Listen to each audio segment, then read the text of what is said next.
Okay, I'll give it one more minute and then we can get started. Hi, everyone.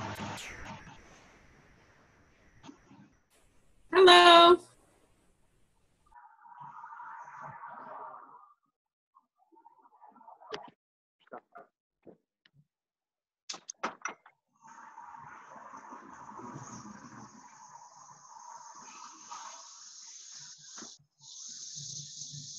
Okay.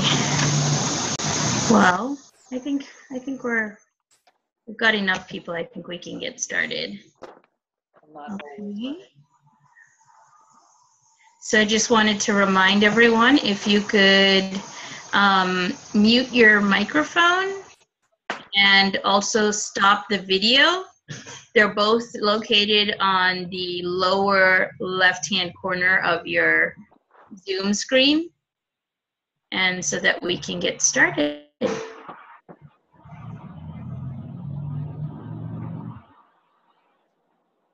Okay. So, welcome back, everyone. Today we'll be continuing one of our webinars for the fundamentals session, 200 hours on the fundamentals of Ayurveda. Okay, so let's just start with a prayer.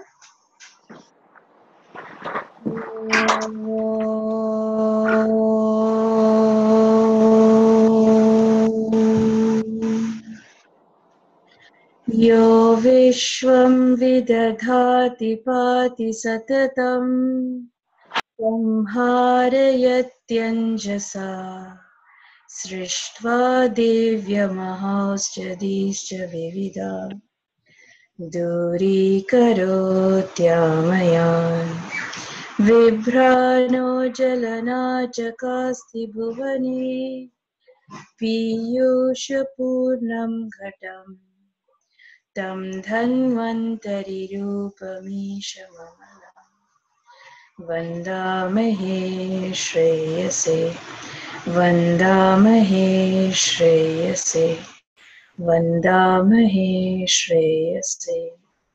Om Shanti Shanti Shanti. So welcome back, everyone. Today we'll be talking about factors that influence or impact digestion.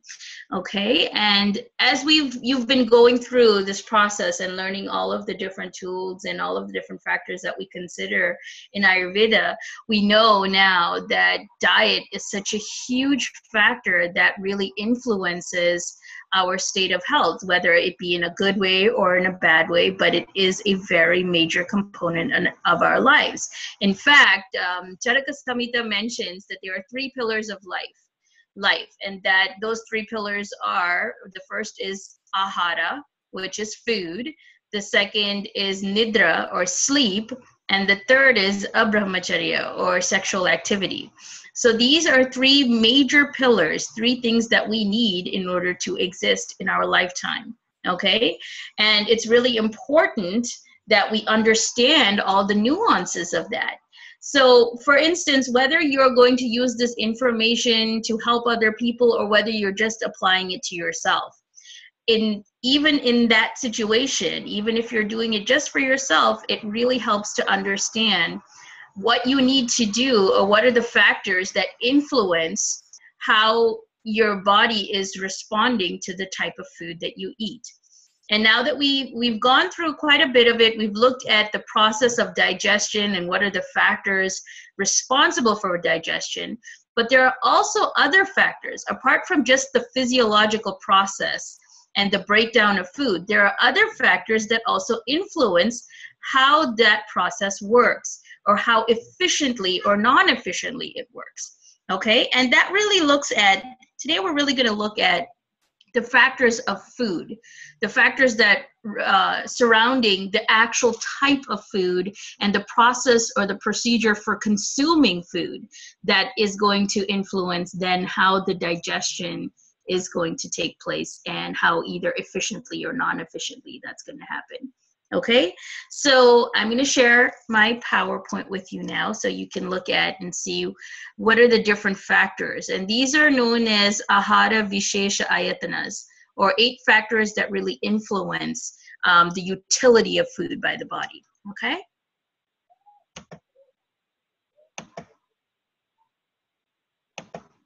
So, here we go.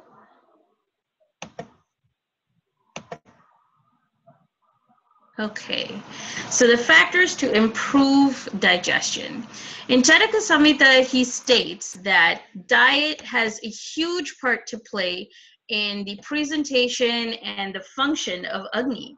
So for instance, our strength of our body, the health that we have, our state of health, longevity, and even prana, prana meaning our life force. And we'll get into the factors of what prana really means. If I think Kate may have already covered it for you, but we'll talk about it even more. And it'll keep coming back up again and again, what prana is.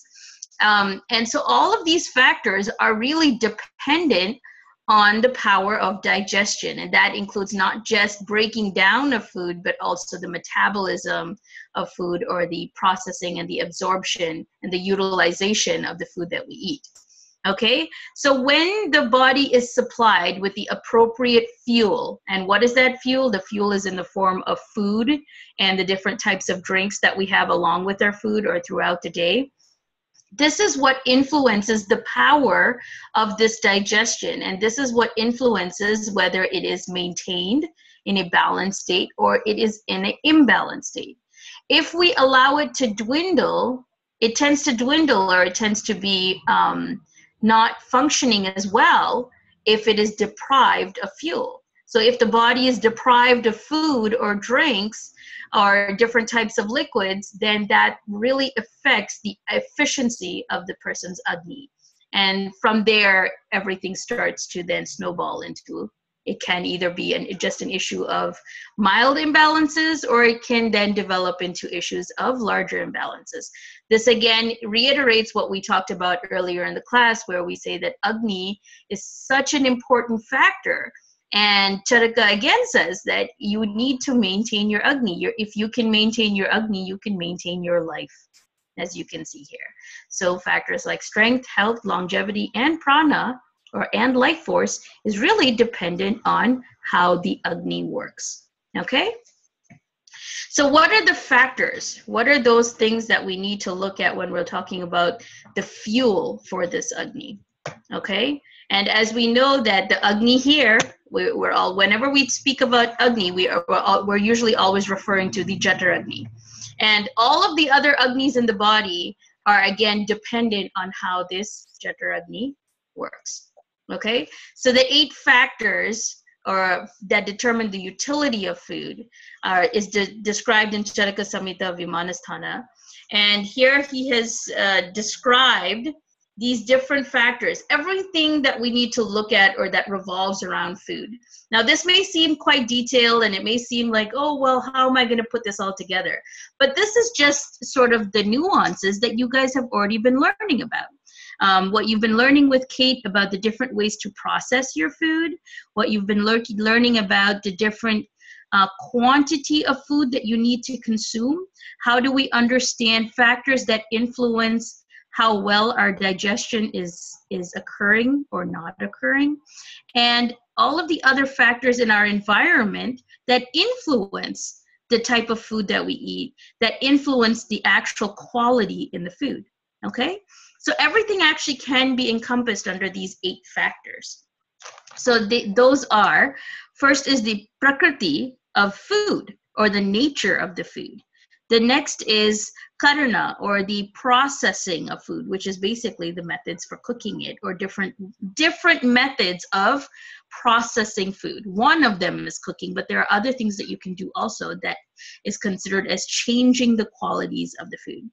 The third is samyoga, or combinations of food. So things that you add to the base product or the base dietary factor. Like, for instance, if you add spices, or you add salt, or you add all of these other things. So which combinations that are indicated and how that influences our digestion.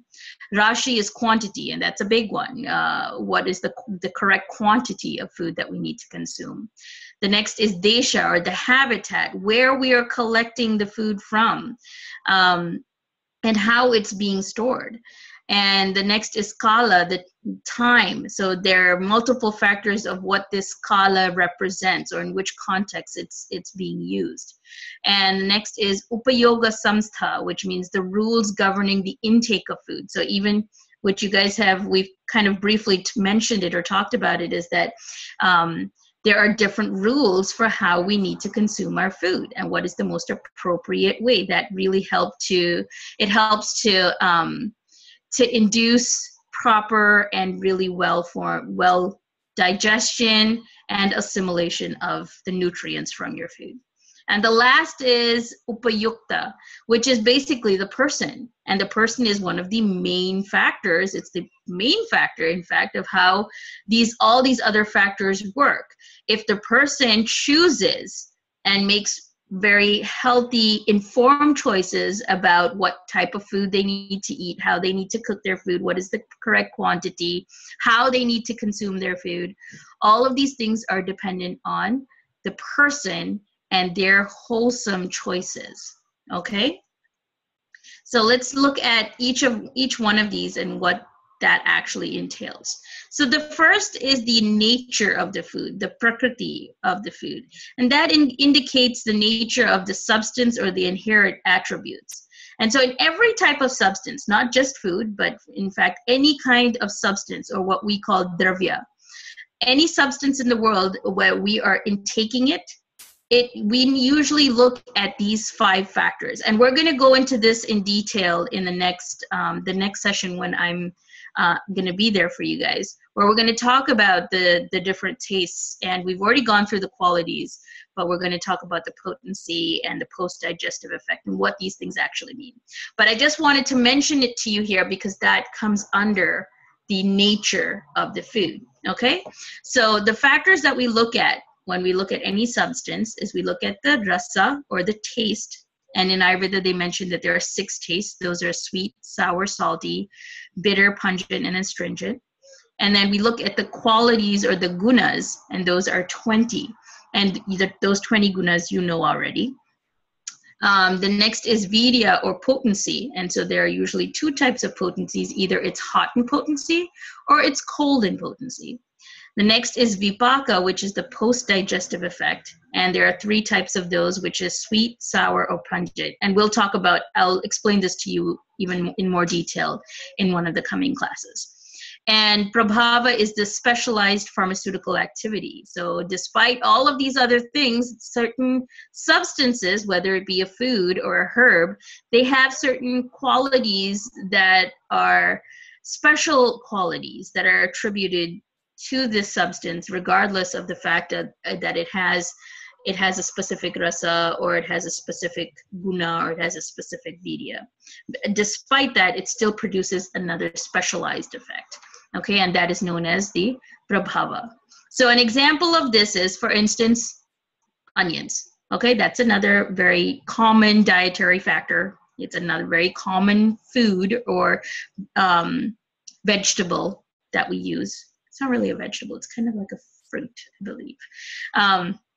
So palandu is the Sanskrit name for onions. Usually palandu is referred to as red onions, or the bulbar part of onions.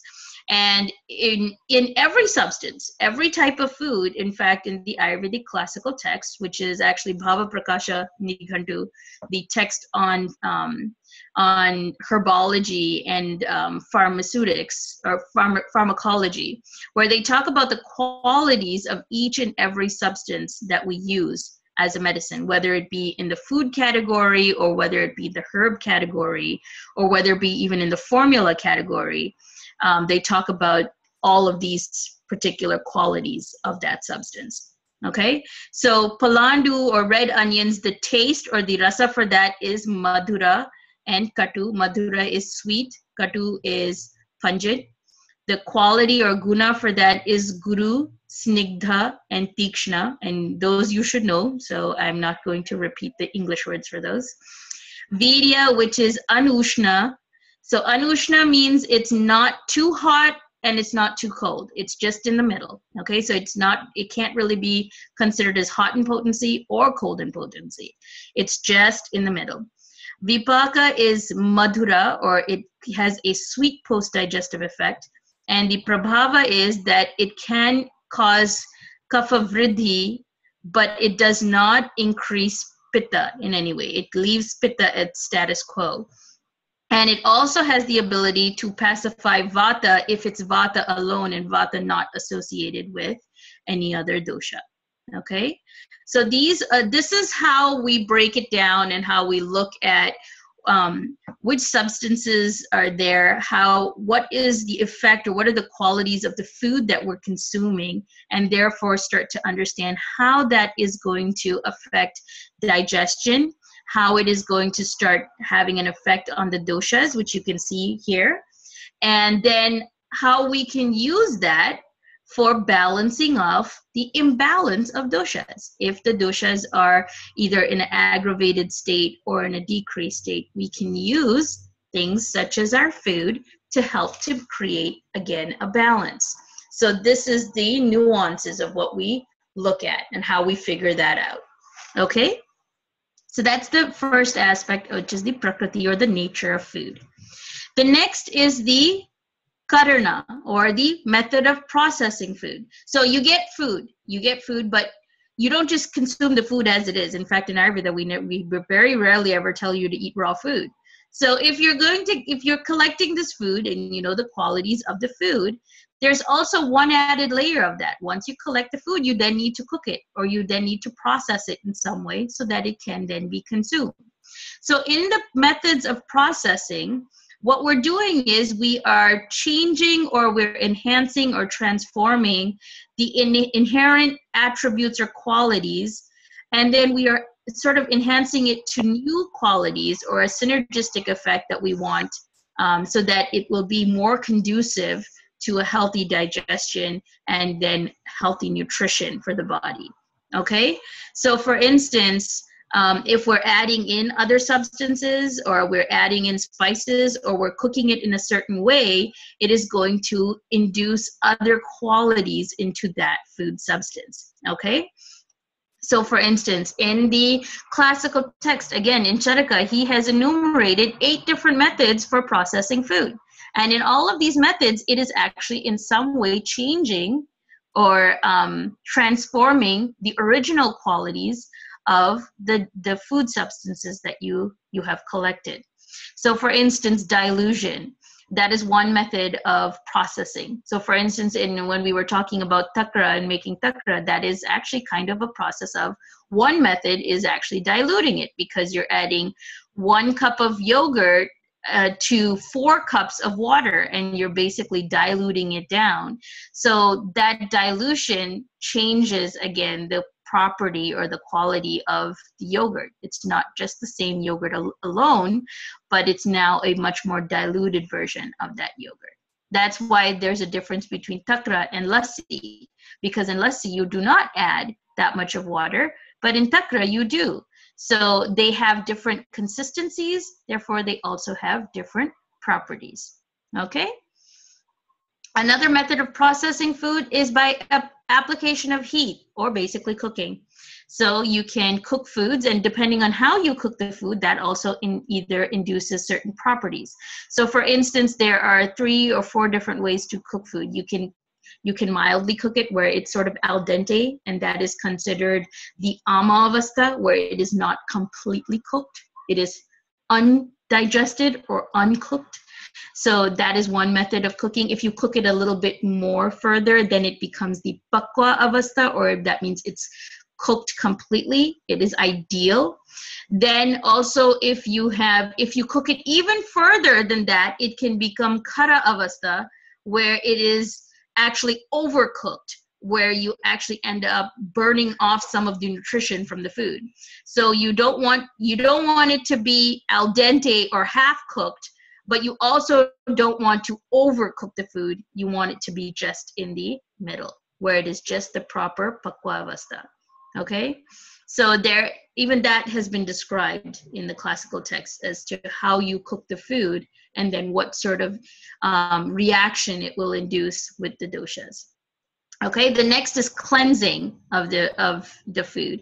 And of course, we know how important it is to clean your food, to wash off your vegetables, and to, if you're eating meat, that also needs to be cleansed in a proper way before it is cooked or before it is processed again for you to eat that. So cleansing is, again, another important part of processing of food. Churning, for instance, again, in the factor of making takra, it wasn't just dilution, but it is also the process of churning, where we're churning it to get out the butter from the yogurt. So that, again, is one method of processing. And in looking at that, when I think in this coming weekend, you guys are going to make takra. So you're going to see that when you churn it and you collect the butter rises from the yogurt or from the yogurt and water mixture, it actually changes the property. It goes from a heavy guna or a guru guna to a laghu guna, because you're basically taking out all of the substances in that causes it, or that gives it that guru quality. So by taking out the butter from it, you're actually now left with the nutritious part of the yogurt without the heavy part of it. So then it becomes laghu. Okay?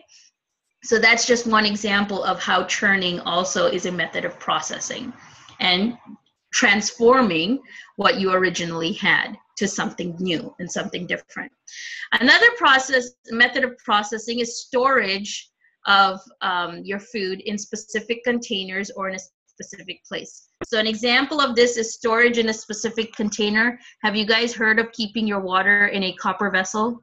And how that ionizes the water and it changes the polarity of the water. When you drink that water from the copper vessel, how that then tends to set off a reaction internally. So that's, again, an example of how it's a process. You are transforming that water to have different properties once it is stored in that container.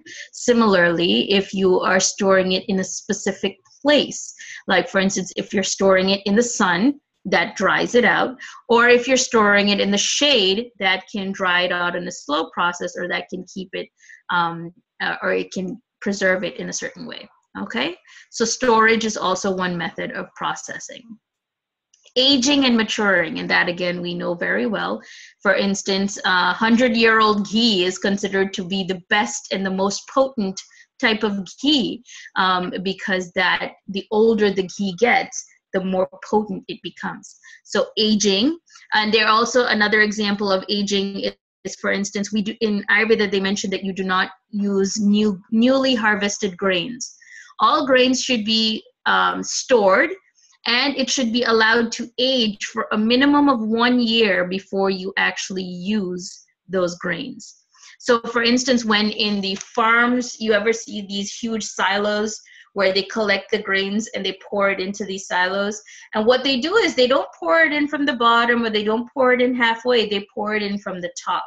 So when they pour it in from the top, they collect from the bottom. So the older one comes to the bottom as you're collecting, and the newer one stays at the top, so it gets a chance to age and it gets a chance to sit.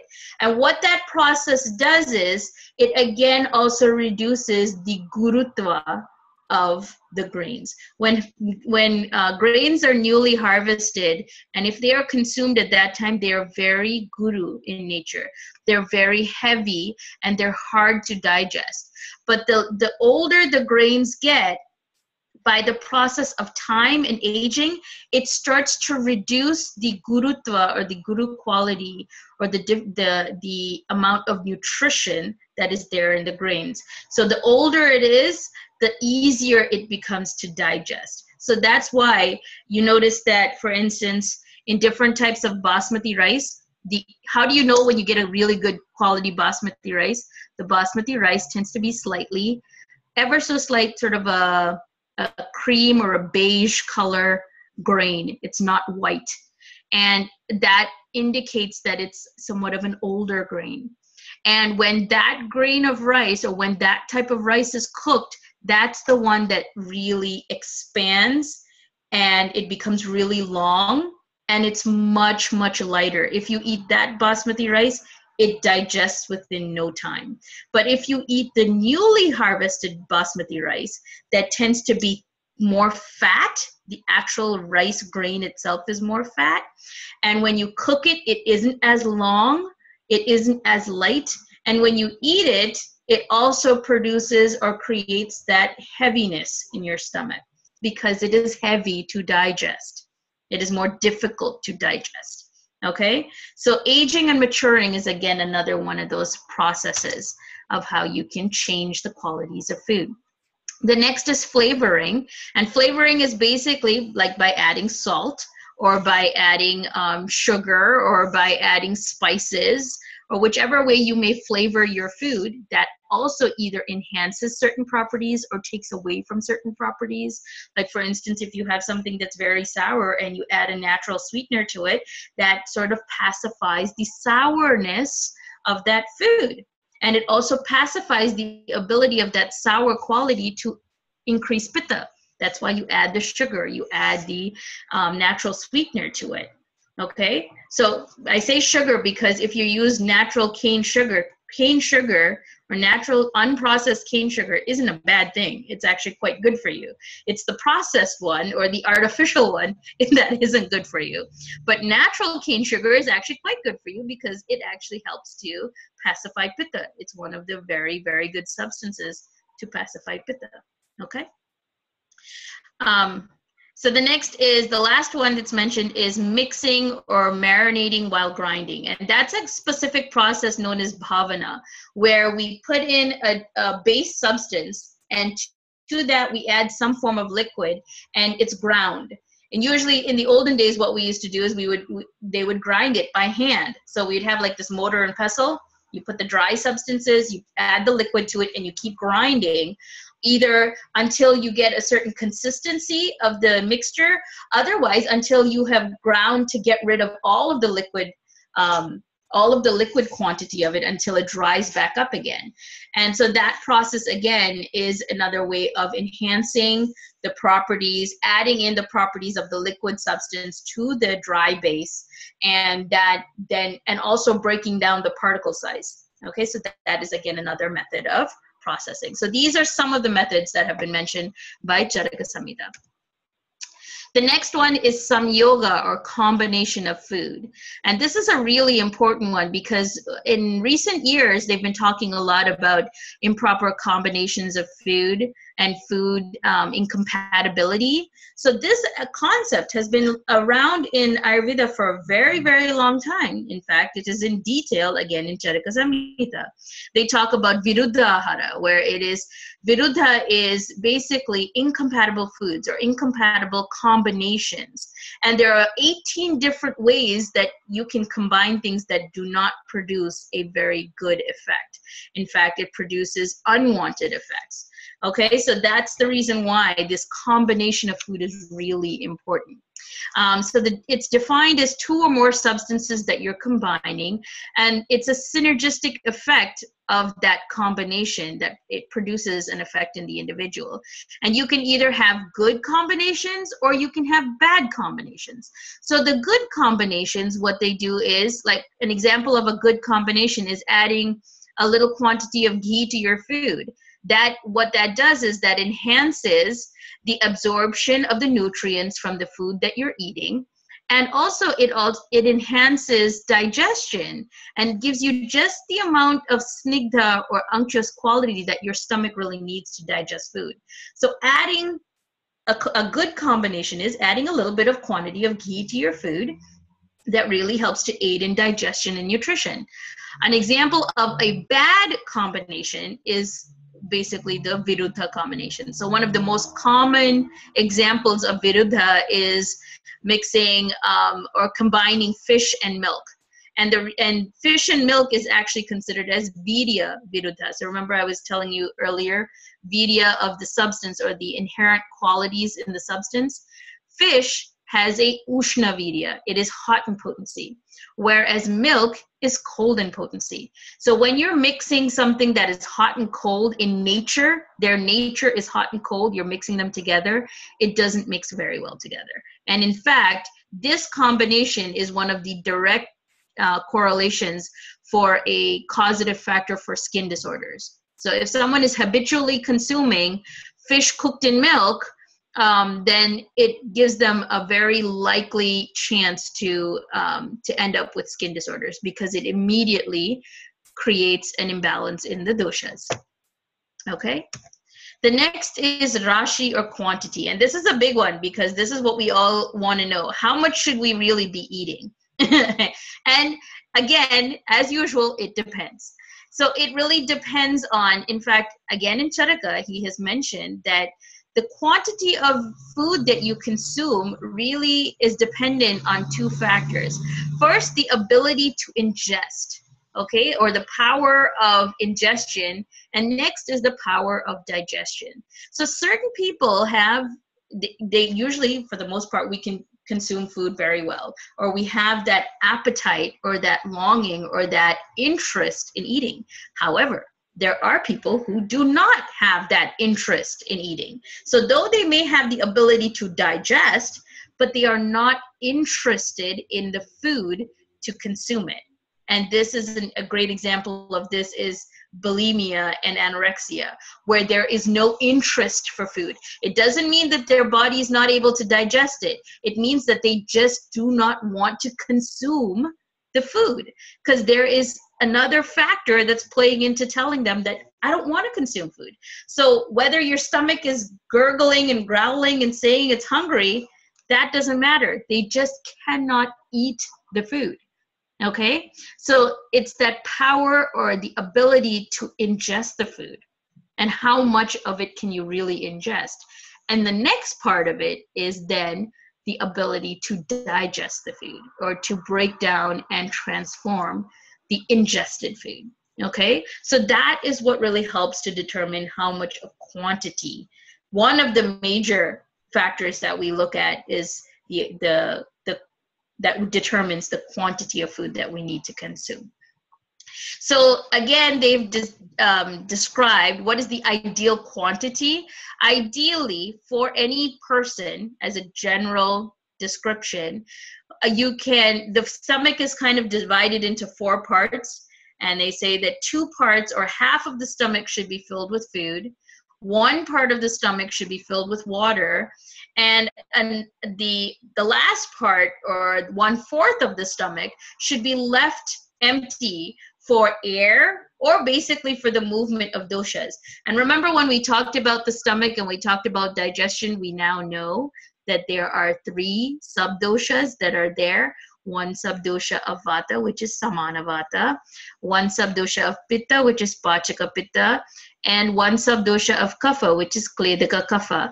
All of these 3 aspects of the 3 doshas are there in the stomach that are also have specific functions that help and aid in digestion.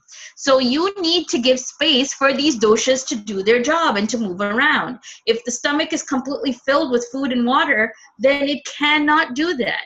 In fact, what happens is the doshas get completely mixed with the food, and they don't get an opportunity or space to interact with the food.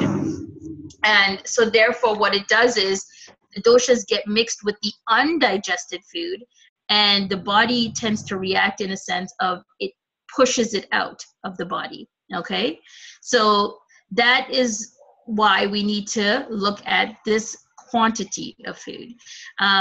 So what does it mean? How am I supposed to know if half of my stomach is filled, or 1/3 is filled, or 3/4 is filled? Well, one sort of general rule, or one easy method of examining is basically, remember we were talking about if you cup both of your hands together, then this quantity, this is known as 1 anjali, this quantity of food can be consumed. That's sort of your quantity for your stomach, okay? And that's a quantity of, I believe, cooked food, not the quantity of uncooked food, okay? So that's around the quantity of food that you should be consuming. And again, even in that, it depends. It depends. It's not always a specific rule that it has to be that much, but that's just a general way of you to understand how much you can. And if you have a Tikshna Agni, you may need to consume more. And if you have a Manda Agni, you may need to consume less. Okay? So the total quantity of food ingested and the quantity of each ingredient in the dish is also comes under this factor of quantity or rashi. So, and we're looking at the total quantity of food ingested, and that's what we're talking about here as how much food you need to consume. But they also mention under rashi is the quantity of each ingredient that you're adding into the dish. So for instance, if you're adding spices into your dish or you're adding salt into your dish, you also need to keep in mind how much of it that you're adding into the total dish and the proportion of it. So for instance, we know if you're eating or consuming too much of salt, that also is not good for you. If you're consuming too much of spices in a dish, that also isn't good for you. It needs to be proportionally balanced so that what you're consuming is going to be ideal for digestion, okay? So how do we know if we have consumed a proper quantity of food? That also has been described.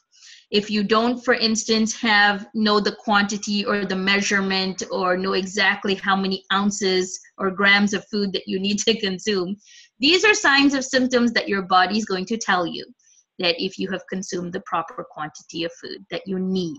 Okay, so if you consume the proper quantity, there will be no undue pressure on the stomach after you eat your food. There will be no obstruction in the proper functioning of the heart, like you don't feel that heaviness in your heart. There shouldn't be any pressure on the sides of the chest. There should be no excess heaviness in the abdomen. There should be proper nourishment and contentment of the senses. So you feel satisfied, your senses feel satisfied. And remember in the class we were talking about cravings. So again here, it indicates that if you consumed the proper quantity, the proper quality, and the proper processed food, in process means the way you're cooking it or the way you're transforming it, then it should make you feel happy and contented and feel nourished, and it should satisfy that craving, okay? The food consumed should relieve hunger and thirst. So you don't just eat a little bit because you think, okay, well, I'm hungry, so I'm gonna eat a handful of nuts. That's not the proper quantity to really relieve hunger. That's not the proper quantity of food that you need to eat. That's a snack. That is something that you can eat in between or that can give you some amount of nutrition, but it's not a meal. So what is the food consumed should really help to relieve your hunger and not just pacify your hunger temporarily and half an hour later or 1 hour later, you're hungry again because you didn't consume something that was appropriate for your hunger, okay? After eating, one should feel comfortable while standing, sitting, sleeping, walking, exhaling, inhaling, laughing, and talking. And so this is basically showing you that there should be that free movement of vata. So you haven't had so much food that vata just can't even move, so you feel uncomfortable while doing these different activities.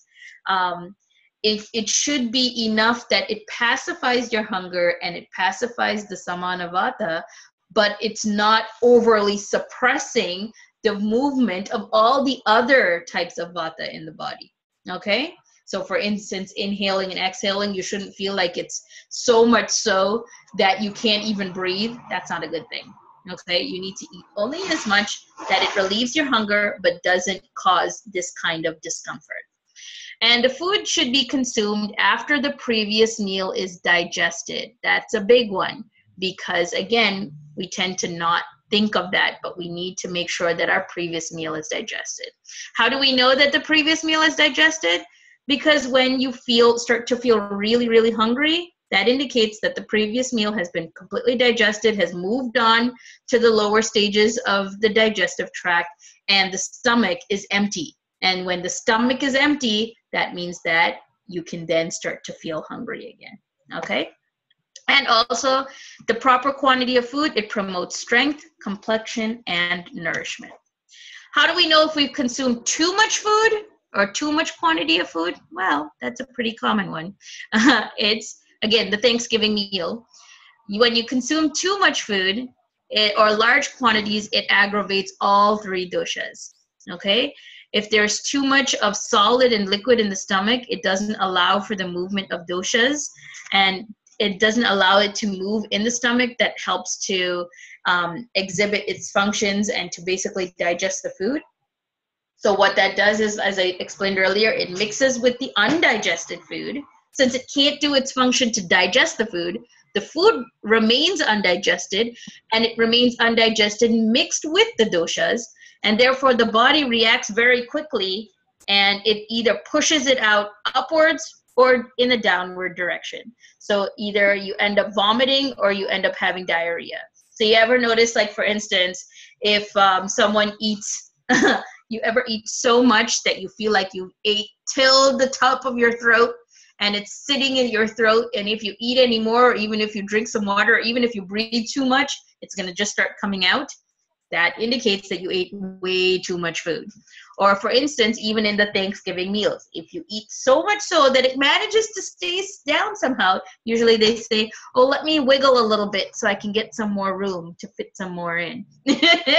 So if you eat so much so and it doesn't come in the upward tract, it may definitely come in the downward tract. And that's just your body's way of trying to get rid of that excess quantity of undigested food mixed with the doshas. Okay, so what are the signs and symptoms of that? If it is a predominance of vata, there'll be colic pain, fainting, dizziness, pain and stiffness in the flanks and the sides, back and waist, and also there can be contraction of the blood vessels. If it is pitta predominant, there'll be fever, diarrhea, internal burning sensation or like heartburn, thirst, feeling of intoxication, which means like you feel sort of really out of it, and also delirium. And if it's kapha predominant, there'll be vomiting, loss of taste. You really can't taste anything because there's way too much of kapha there that is inhibiting your taste buds from really perceiving the actual taste of the food, and also because of the presence of ama, the coating on your tongue, and cold fevers, and lassitude and heaviness in the body. Okay, so that's what happens when you eat too much food. What happens when you eat less food or not enough, deficient quantity of food? What that does is it reduces the strength, complexion, and the stability of the body. And that's pretty obvious because your body's not getting the sufficient nutrition that it needs. You don't feel satisfied.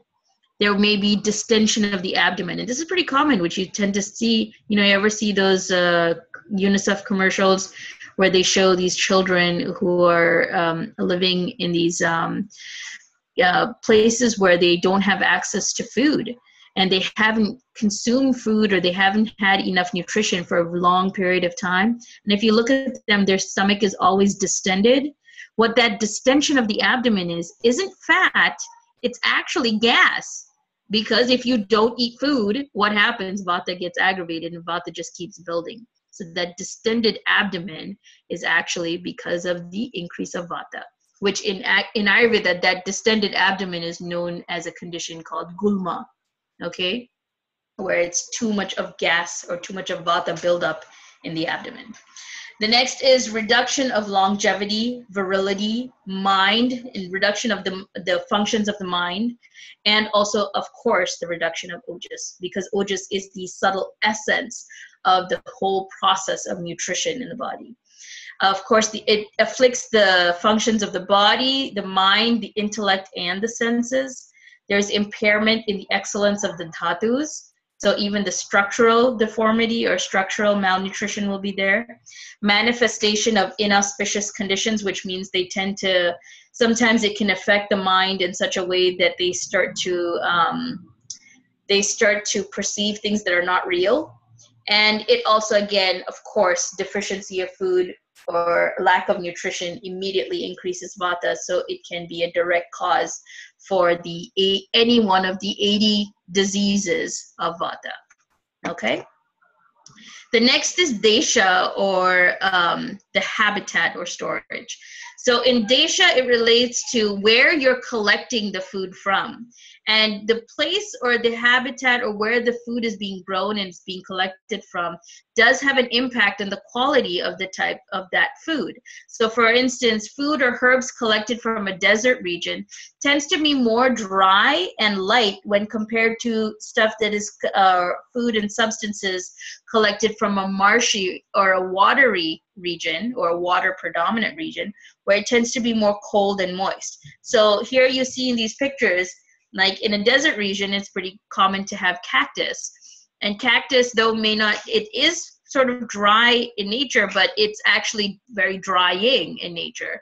And similarly, in a watery area or a place that tends to have more water or more stagnant rainfall, there you have an abundant growth of water-based plants. An example for this is lotus. So in India, in these sort of regions, they actually collect lotus and they cook the lotus stems. And the lotus stems are very cooling and very moist. And so in fact, this is a seasonal vegetable that they eat, or a seasonal side dish that they make, especially in the summertime. So they collect the stalks or the stems of the lotus plant, and they cook that, and they use that as a side dish with their rice and dal and their other staples. And what that does is, because of the fact that it has more of that cool and moist properties, it tends to cool down their body temperature and keep them cool. Okay, so this is one of those sort of seasonal type of foods that they eat in India. Similarly, again here, storage, you can store your food in a dry and cool place to affect the qualities of the substance. So the habitat and the storage also plays an important part in how the food itself reacts and the qualities that it possesses. Okay. The next is kala, or time. So in that, this time refers to the time of the day and the dosha predominance. It also refers to the seasons. It refers to the stage of life. And also it refers to the stage of disease.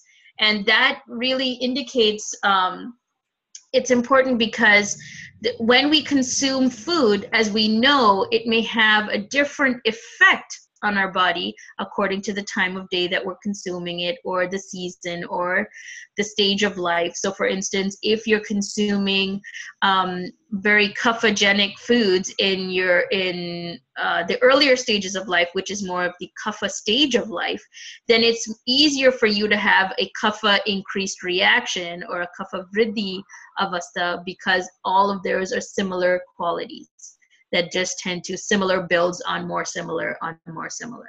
Okay, so in the same manner, if you're consuming vata aggravating foods in the later stages of your life, whereas the more vata stage of your life, then naturally it's going to further increase vata. It's the same thing where if you're consuming vata aggravating foods in the nighttime, where it is the vata predominant time, then that will further aggravate vata. If you're eating spicy, heat-producing foods during the pitta time of day, then that obviously will help to aggravate pitta. Okay? So in this manner, food consumed at different times reflect how the body responds to the digestion, absorption, and assimilation of that food. Okay? The next is the Upayoga Samstha, or the rules for governing for the intake of food. And this is we've kind of talked about this in your manual, but we also need to, I just wanted to reiterate this because this again is very clearly mentioned in the classical text. So when considering the digestive capacity and the environment of one's lives and what their food which they need to consume, the environment in which one lives in, you have to consider what type of food. So they in general, Charaka has indicated that you should consume warm foods. The food should be warm. It shouldn't be reheated. It should be cooked, freshly cooked food and warm food, not cold food. So when you consume warm food, what that does is it helps to enhance the perception of taste. The food tastes better when it's warm. It also helps to produce that satisfaction after you eat. It also allows for the proper movement of vata and for the detachment of kapha. And what they mean here is that it does not allow for the kapha to aggravate it when you're eating. So when you eat or when you consume food, just like in the stage of everything, in the beginning stages of digestion as well, kapha tends to be predominant. So when you eat warm food, what that does is that helps to reduce or not allow that increase of kapha in the first stage of digestion to accumulate and to stick to a certain part of the GIT or certain part of the digestive tract. It allows it to move downward along with the downward movement of vata. The warm food also enhances or induces the other doshas and the factors present in the stomach to enhance digestion. That's why they say when you want to eat food, you should eat warm food. This is the reason why. We also say that he's also suggested that you eat food that is unctuous or that is snigdha. Not excessively snigdha, but not excessively dry. It should be mildly snigdha in nature. And why? Because that also helps to satisfy hunger. It helps, it actually gets digested pretty quickly. It also aids in, again, downward movement of vata, and it provides strength and adequate nutrition to the body. So that's why we need to eat unctuous food. We want to make sure, again, we don't want to have contradictory in potency or no viruddha ahara. We want to make sure we have the proper quantity, which we talked about earlier. And we want to make sure that our food is, again, not too watery, not too, very dry, and not too hard to digest. Okay? This type of food is what we should consume.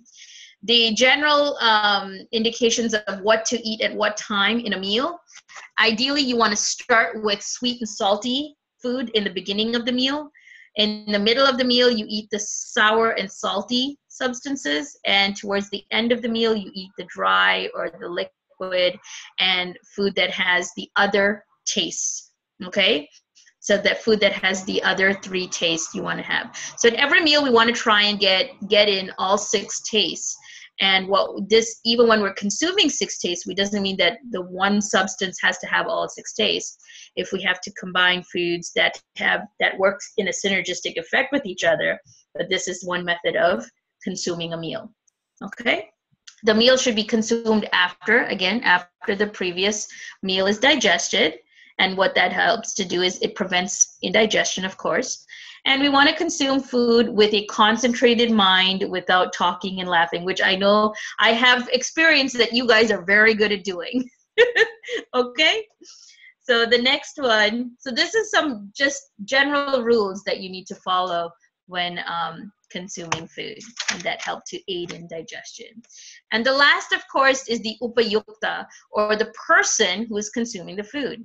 And again, the person is the main factor responsible for intake and digestion of food. The person is the one who makes the choices, because all of these other factors are really dependent on the person.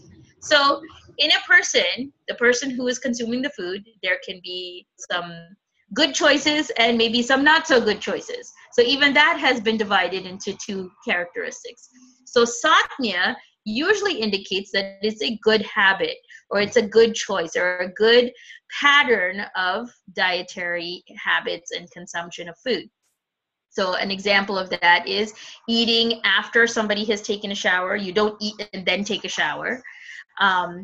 You eating after swimming and not before you go for a swim. And also an example is not suppressing hunger. These are all really good habits for your daily diet and dietary routine. Okasatmya is known as unhealthy habits. They're not necessarily the best of habits. Sometimes we get so habituated to them, we don't feel that they're really bad habits. But they have become habitual to us. So satmya basically means it's a habit, but okasatmya indicates that it's an unhealthy habit or a not so good habit. So examples of that is, for instance, the big one that we all face and that we all have been sort of inclined and trained to do is have ice water with meals. Another unhealthy habit is skipping meals, or also graze diet, grazing, eating tiny little portions all throughout the day without giving your body a chance to really digest that and really get a good hunger going, instead eating continuously so that the Agni never really gets a chance to really rise. And that sort of habit, that grazing diet habit, can cause a very chronic Manda Agni and a very chronic production of Ama. Okay? And another example is a person who suppresses hunger. And this is a very, very common one. You feel hungry, but you just don't have the time to eat. So, if I just ignore it, it'll go away. And then, or if I just keep ignoring it, it'll go away. And then you create this habit of doing that. And then at the end of it, what happens is like, well, I don't really feel all that hungry, I've heard people say that I don't even know what hunger is. I don't know what it feels like to feel hungry. So that, again, those are some really not so good habits. So if we look at all of these factors, this really indicates everything that you guys have learned already, or you're learning in the process. This is a great way of putting it all together and having it in that exact description of what we look at and the factors that influence your diet. Okay. So this is just, again, the same chart of why digestion is so important, because it's the basis for nutrition of all your dhatus, and the ideal endpoint is the sublimation or the formation of ojas, which is the basis for someone's immunity. Okay, so that's basically it for tonight. I know that we've taken up most of the time and we don't have too much of time for questions, but in the last few minutes that we have, if you would like to ask a question, please feel free. And we will go over this again. We can, if you don't get a chance to answer your question today, we can go over it again when we meet on Friday of next week. Okay, so does anyone have any questions?